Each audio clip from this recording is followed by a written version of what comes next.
पहले 100 रुपया कमाया तब इनकम टैक्स पे किया, फिर जब वही 100 रुपया खर्च किया तब जीएसटी पे किया। क्यों गवर्नमेंट मेरी एक ही 100 रुपये पे बार बार टैक्स लगाती है? आप भी ऐसे सोचते हो ना? पर सिस्टम इसे बिल्कुल अलग तरीके से देखता है। देखो, जब तुमने 100 रुपया कमाया, तुमने इकोनॉमी में 100 रुपये की वैल्यू क्रिएट की, इसलिए उस पर इनकम टैक्स लगा। अब अगर तुम वही 100 रुपया घर में ही रख लो, कहीं स्पेंड नहीं करो, कहीं इन्वेस्ट नहीं करो, तो क्या कोई नया इवेंट क्रिएट होगा या उस पे कोई नया टैक्स लगेगा? फिर तुम्हारे दिमाग में आता है कि यार, अगर सब ऐसा करने लग गए तो इकोनॉमी कैसे चलेगी?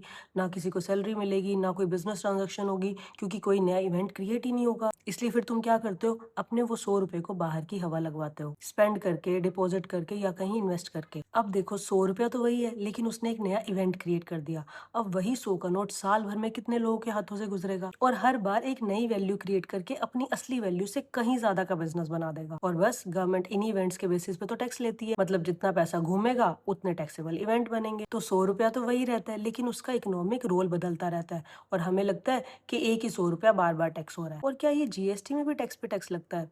अगर इसमें भी डाउट है तो कमेंट्स में जीएसटी लिख दो और जल्दी से फॉलो कर लो, क्योंकि नेक्स्ट वीडियो में इस डाउट को रिजॉल्व करेंगे।